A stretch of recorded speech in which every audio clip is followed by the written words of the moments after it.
सियावर रामचंद्र की जय सिया राम। उत्तर प्रदेश की राज्यपाल आनंदीबेन पटेल,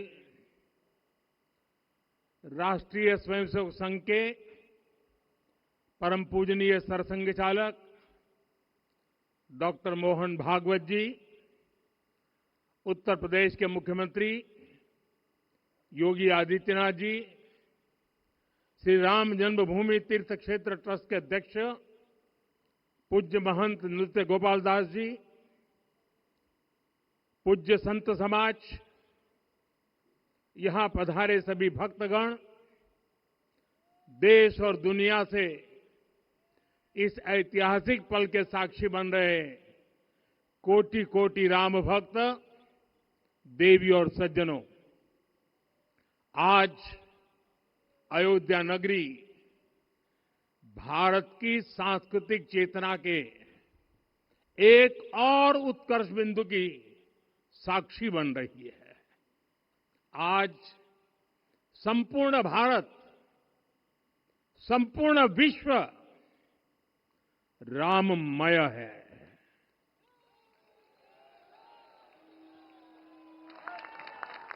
हर राम भक्त के हृदय में अद्वितीय संतोष है, असीम कृतज्ञता है, अपार अलौकिक आनंद है।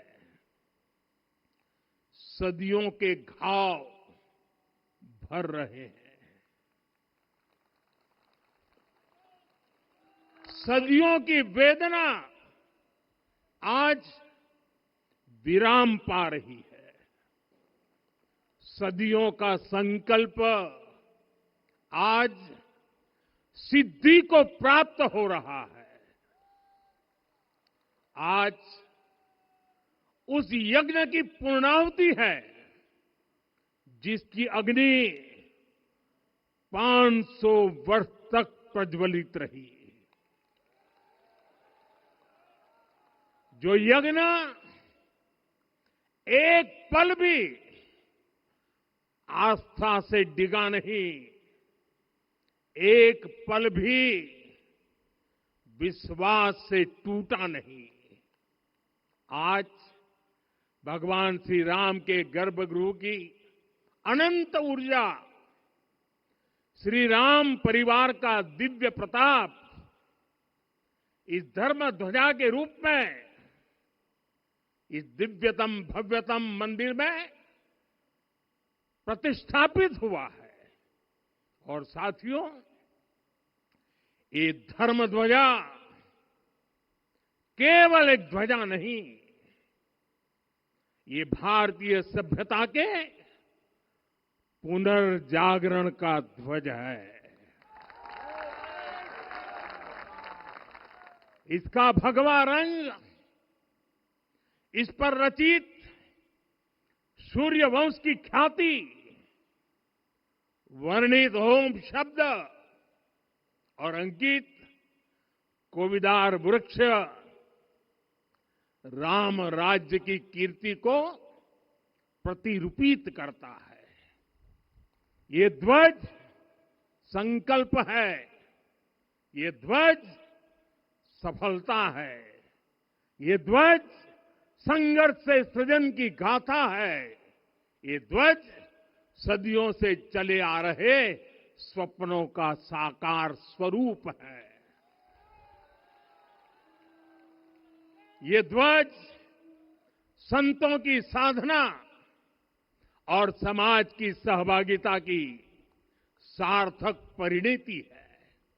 साथियों, आने वाली सदियों और सहस्त्र शताब्दियों तक ये धर्म ध्वज प्रभु राम के आदर्शों और सिद्धांतों का उद्घोष करेगा। ये धर्म ध्वज आह्वान करेगा, सत्यमेव जयते नानृतम, यानी जीत सत्य की ही होती है, असत्य की नहीं। ये धर्म ध्वज उद्घोष करेगा, सत्यम एक पदम ब्रह्म सत्य धर्म प्रतिष्ठित, अर्थात सत्य ही ब्रह्म का स्वरूप है, सत्य में ही धर्म स्थापित है। ये धर्म ध्वज प्रेरणा बनेगा, प्राण जाए पर वचन न जाहि, अर्थात जो कहा जाए वही किया जाए। ये धर्म ध्वज संदेश देगा, कर्म प्रधान विश्व रची राखा, अर्थात विश्व में कर्म और कर्तव्य की प्रधानता हो। ये धर्म ध्वज कामना करेगा, बैर न विग्रह आस न त्रासा, सुखमय ताही सदा सब आशा। यानी भेदभाव, पीड़ा, परेशानी से मुक्ति, समाज में शांति और सुख हो। ये धर्म ध्वज हमें संकल्पित करेगा, नहीं दरिद्र को दुखी न दीना, यानी हम ऐसा समाज बनाएं जहां गरीबी न हो, कोई दुखी या लाचार न हो। साथियों, हमारे ग्रंथों में कहा गया है, आरोपितम ध्वजम दृष्ट्वा ये अभिनंदनित धार्मिका ते अपि सर्वे प्रमुच्यते महापातक कोटि भी, यानी जो लोग किसी कारण मंदिर नहीं आ पाते और दूर से मंदिर के ध्वज को प्रणाम कर लेते हैं, उन्हें भी उतना ही पुण्य मिल जाता है। साथियों, ये धर्म ध्वज भी इस मंदिर के ध्येय का प्रतीक है। ये ध्वज दूर से ही राम लला की जन्मभूमि के दर्शन कराएगा और युगों युगों तक प्रभु श्री राम के आदेशों और प्रेरणाओं को मानव मात्र तक पहुंचाएगा। साथियों, मैं संपूर्ण विश्व के करोड़ों राम भक्तों को इस अविस्मरणीय क्षण की, इस अद्वितीय अवसर की हार्दिक शुभकामनाएं देता हूं। मैं आज उन सभी भक्तों को भी प्रणाम करता हूं, हर उस दानवीर का भी आभार व्यक्त करता हूं जिसने राम मंदिर निर्माण के लिए अपना सहयोग दिया। मैं राम मंदिर के निर्माण से जुड़े हर श्रमवीर, हर कारीगर, हर योजनाकार, हर वास्तुकार, सभी का अभिनंदन करता हूं। साथियों, अयोध्या वह भूमि है जहां आदर्श आचरण में बदलते हैं। यही वह नगरी है जहां श्री श्री राम ने अपना जीवन पथ शुरू किया था। इसी अयोध्या ने संसार को बताया कि एक व्यक्ति कैसे समाज की शक्ति से, उसके संस्कारों से पुरुषोत्तम बनता है। जब श्री राम अयोध्या से वनवास को गए तो वे युवराज राम थे, लेकिन जब लौटे तो मर्यादा पुरुषोत्तम बनकर के आए और उनके मर्यादा पुरुषोत्तम बनने में महर्षि वशिष्ठ का ज्ञान, महर्षि विश्वामित्र की दीक्षा, महर्षि अगस्त्य का मार्गदर्शन, निषाद राज की मित्रता, मां शबरी की ममता, भक्त हनुमान का समर्पण, इन सब की अनगिनत ऐसे लोगों की महत्वपूर्ण भूमिका रही है। साथियों, विकसित भारत बनाने के लिए भी समाज की इसी सामूहिक शक्ति की आवश्यकता है।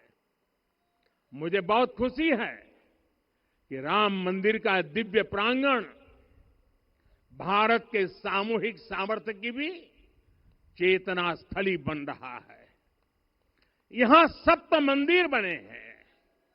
यहां माता शबरी का मंदिर बना है, जो जनजातीय समाज के प्रेम भाव और आतिथ्य परंपरा की प्रतिमूर्ति है। यहां निषादराज का मंदिर बना है। ये उस मित्रता का साक्षी है जो साधन नहीं, साध्य को, उसकी भावना को पूजती है। यहां एक ही स्थान पर माता अहिल्या है, महर्षि वाल्मीकि है, महर्षि वशिष्ठ है, महर्षि विश्वामित्र है, महर्षि अगस्त्य है और संत तुलसीदास है। रामलला के साथ साथ इन सभी ऋषियों के दर्शन भी यहीं पर होते हैं।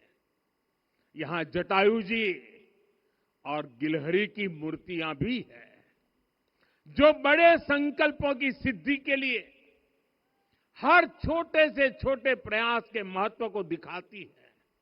मैं आज हर देशवासी से कहूंगा कि वो जब भी राम मंदिर आए तो सप्त मंदिर के दर्शन भी अवश्य करें। ये मंदिर हमारी आस्था के साथ साथ मित्रता, कर्तव्य और सामाजिक सद्भाव के मूल्यों को भी शक्ति देते हैं। साथियों, हम सब जानते हैं, हमारे राम भेद से नहीं, भाव से जुड़ते हैं। उनके लिए व्यक्ति का कुल नहीं, उसकी भक्ति महत्वपूर्ण है। उन्हें वंश नहीं, मूल्य प्रिय है। उन्हें शक्ति नहीं, सहयोग महान लगता है। आज हम भी उसी भावना से आगे बढ़ रहे हैं। पिछले 11 वर्षों में महिला, दलित, पिछड़े, अति पिछड़े, आदिवासी, वंचित, किसान, श्रमिक, युवा, हर वर्ग को विकास के केंद्र में रखा गया है। जब देश का हर व्यक्ति, हर वर्ग, हर क्षेत्र सशक्त होगा, तब संकल्प की सिद्धि में सबका प्रयास लगेगा और सबके प्रयास से ही 2047 जब देश आजादी के 100 साल मनाएगा, हमें 2047 तक विकसित भारत का निर्माण करना ही होगा। साथियों, रामलला की प्राण प्रतिष्ठा के ऐतिहासिक अवसर पर मैंने राम से राष्ट्र के संकल्प की चर्चा की थी। मैंने कहा था कि हमें आने वाले 1000 वर्षों के लिए भारत की नींव मजबूत करनी है। हमें याद रखना है, जो सिर्फ वर्तमान का सोचते हैं, वो आने वाली पीढ़ियों के साथ अन्याय करते हैं। हमें वर्तमान के साथ साथ भावी पीढ़ियों के बारे में भी सोचना है, क्योंकि हम जब नहीं थे, ये देश तब भी था। जब हम नहीं रहेंगे, ये देश तब भी रहेगा। हम एक जीवंत समाज है। हमें दूरदृष्टि के साथ ही काम करना होगा। हमें आने वाले दशकों, आने वाली सदियों को ध्यान में रखना ही होगा। और साथियों, इसके लिए भी हमें प्रभु राम से सीखना होगा। हमें उनके व्यक्तित्व को समझना होगा। हमें उनके व्यवहार को आत्मसात करना होगा।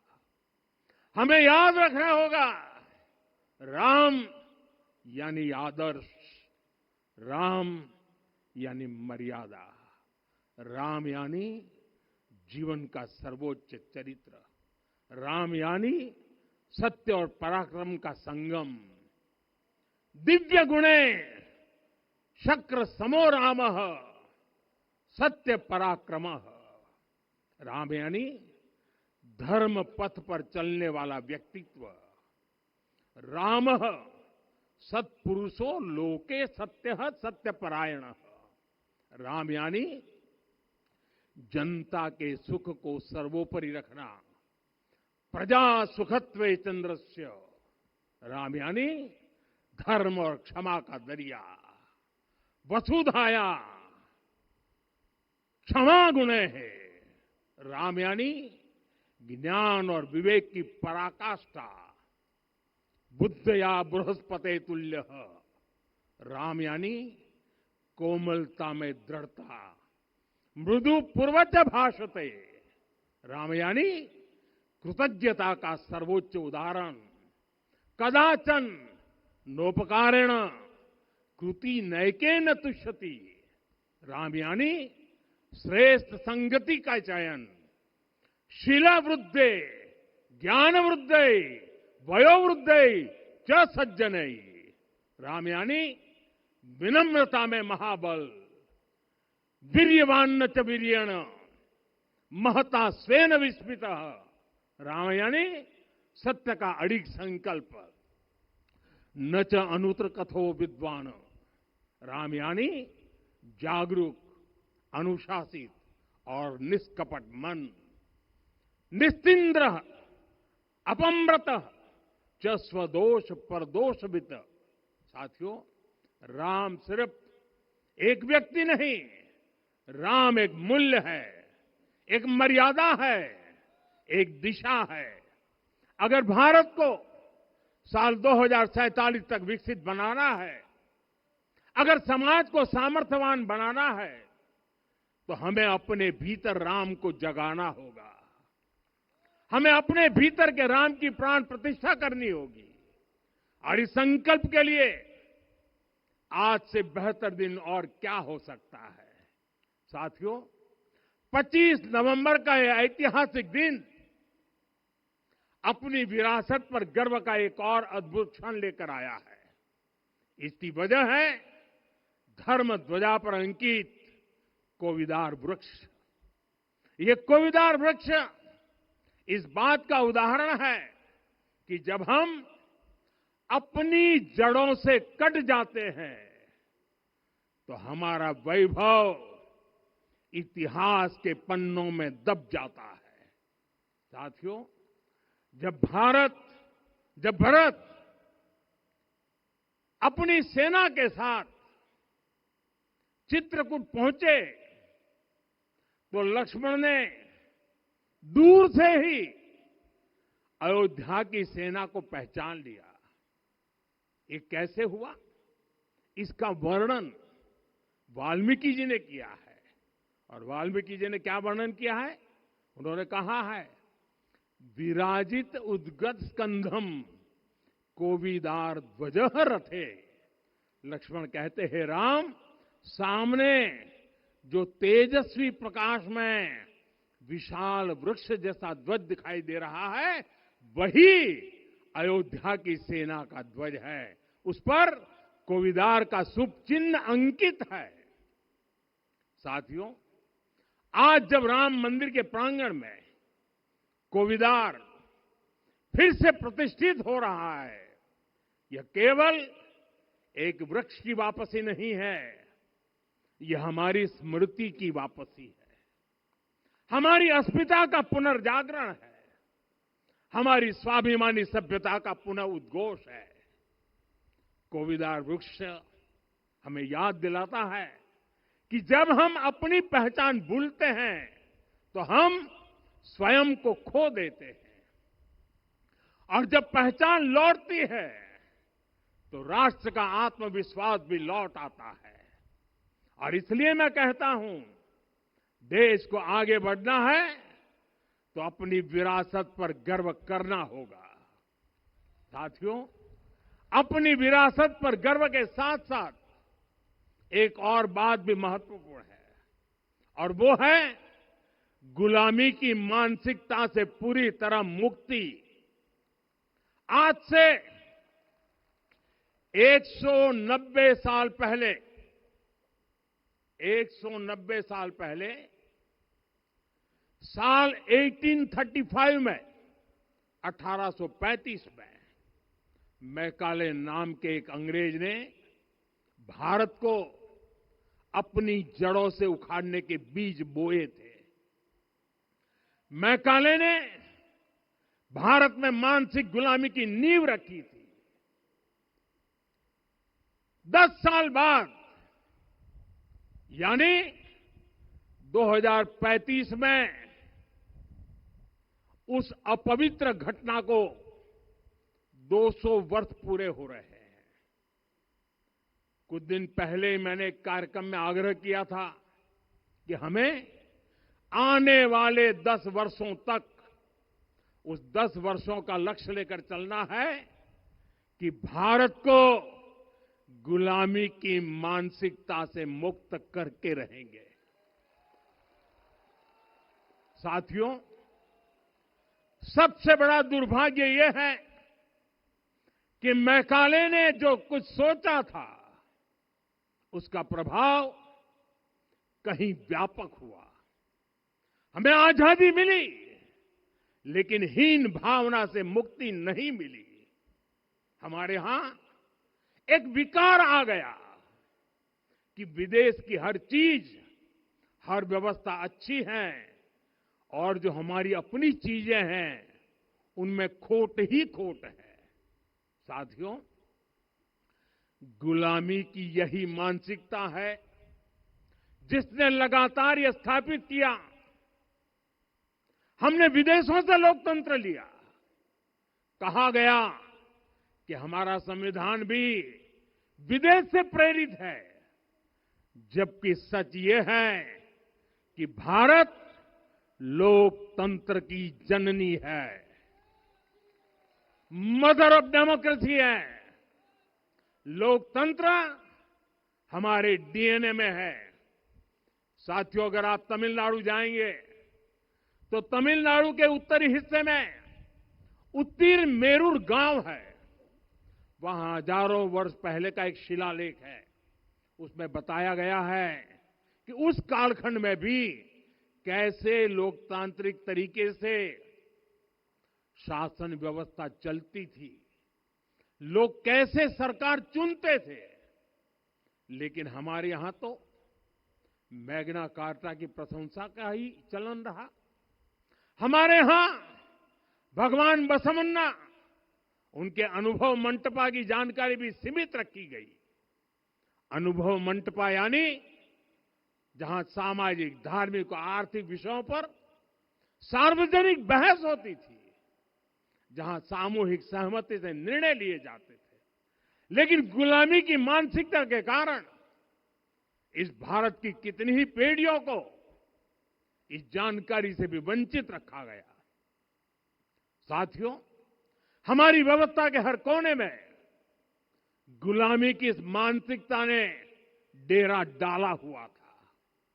अब याद करिए, भारतीय नौसेना का ध्वज सदियों तक उस ध्वज पर ऐसे प्रतीक बने रहे जिनका हमारी सभ्यता, हमारी शक्ति, हमारी विरासत से कोई संबंध नहीं था। अब हमने नौसेना के ध्वज से गुलामी के हर प्रतीक को हटाया है। हमने छत्रपति शिवाजी महाराज की विरासत को स्थापित किया है। और ये सिर्फ एक डिजाइन में बदलाव नहीं हुआ, ये मानसिकता बदलने का क्षण था। ये वो घोषणा थी कि भारत अब अपनी शक्ति अपने प्रतीकों से परिभाषित करेगा, न कि किसी और की विरासत से। और साथियों, यही परिवर्तन आज अयोध्या में भी दिख रहा है। साथियों, ये गुलामी की मानसिकता ही है जिसने इतने वर्षों तक रामत्व को नकारा है। भगवान राम अपने आप में एक वैल्यू सिस्टम है। ओरछा के राजा राम से लेकर रामेश्वरम के भक्त राम तक और शबरी के प्रभु राम से लेकर मिथिला के पाहुन राम जी तक भारत के हर घर में, हर भारतीय के मन में और भारतवर्ष के हर कण कण में राम है। लेकिन गुलामी की मानसिकता इतनी हावी हो गई कि प्रभु राम को भी काल्पनिक घोषित किया जाने लगा। साथियों, अगर हम ठान लें अगले 10 साल में मानसिक गुलामी से पूरी तरह मुक्ति पा लेंगे और तब जाकर के ऐसी ज्वाला प्रज्वलित होगी, ऐसा आत्मविश्वास बढ़ेगा कि 2047 तक विकसित भारत का सपना पूरा होने से भारत को कोई रोक नहीं पाएगा। आने वाले 1000 वर्ष के लिए भारत की नींव तभी सशक्त होगी जब मैकाले की गुलामी के प्रोजेक्ट को हम अगले 10 साल में पूरी तरह ध्वस्त करके दिखा देंगे। साथियों, अयोध्या धाम में रामलला का मंदिर परिसर भव्य से भव्यतम हो रहा है और साथ ही अयोध्या को संवारने का काम लगातार जारी है। आज अयोध्या फिर से वह नगरी बन रही है जो दुनिया के लिए उदाहरण बनेगी। त्रेता युग की अयोध्या ने मानवता को नीति दी। 21वीं सदी की अयोध्या मानवता को विकास का नया मॉडल दे रही है। तब अयोध्या मर्यादा का केंद्र थी, अब अयोध्या विकसित भारत का मेरुदंड बनकर उभर रही है। साथियों, भविष्य की अयोध्या में पौराणिकता और नूतनता का संगम होगा। सरयू जी की अमृत धारा और विकास की धारा एक साथ बहेगी। यहां आध्यात्म और आर्टिफिशियल इंटेलिजेंस दोनों का तालमेल दिखेगा। राम पथ, भक्ति पथ और जन्मभूमि पथ से नई अयोध्या के दर्शन होते हैं। अयोध्या में भव्य एयरपोर्ट है। अयोध्या में आज शानदार रेलवे स्टेशन है। वंदे भारत और अमृत भारत एक्सप्रेस जैसी ट्रेनें अयोध्या को बाकी देश से जोड़ रही हैं। अयोध्या वासियों को सुविधाएं मिले, उनके जीवन में समृद्धि आए, इसके लिए निरंतर काम चल रहा है।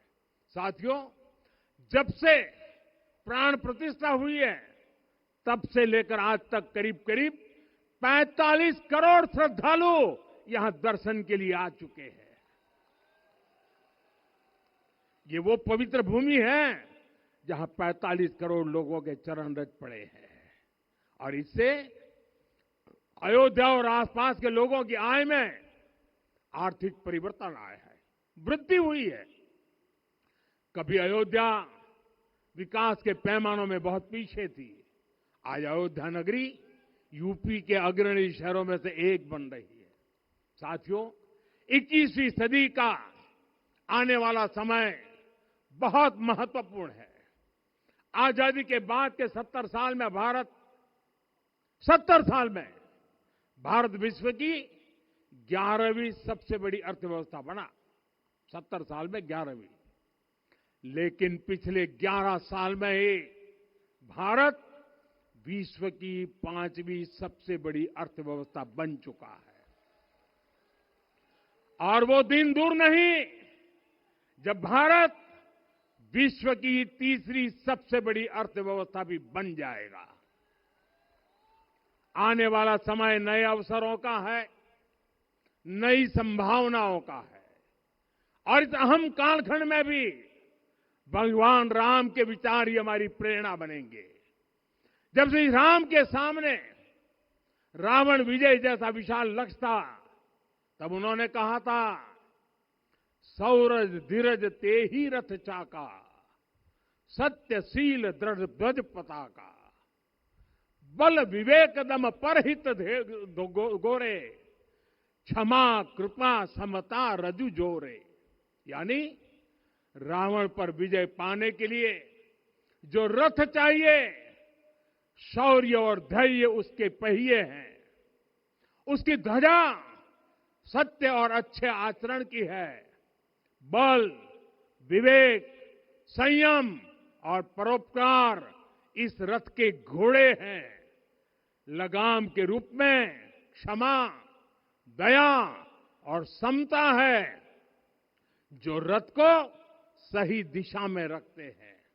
साथियों, विकसित भारत की यात्रा को गति देने के लिए ऐसा ही रथ चाहिए, ऐसा रथ जिसके पहिए शौर्य और धैर्य हो, यानी चुनौतियों से टकराने का साहस भी हो और परिणाम आने तक दृढ़ता से डटे रहने का धैर्य भी हो। ऐसा रथ जिसकी ध्वजा सत्य और सर्वोच्च आचरण हो, यानी नीति, नियत और नैतिकता से समझौता कभी न हो। ऐसा रथ जिसके घोड़े बल, विवेक, संयम और परोपकार हो, यानी शक्ति भी हो, बुद्धि भी हो, अनुशासन भी हो और दूसरों के हित का भाव भी हो। ऐसा रथ जिसकी लगाम क्षमा, करुणा और संभाव हो, यानी जहां सफलता का अहंकार नहीं और असफलता में भी दूसरों के प्रति सम्मान बना रहे। और इसलिए मैं आदरपूर्वक कहता हूं, ये पल कंधे से कंधा मिलाने का है, ये पल गति बढ़ाने का है। हमें वो भारत बनाना है जो राम राज्य से प्रेरित हो, और ये तभी संभव है जब स्वयं हित से पहले देश हित होगा, जब राष्ट्र हित सर्वोपरि रहेगा। एक बार फिर आप सभी को बहुत बहुत शुभकामनाएं देता हूं।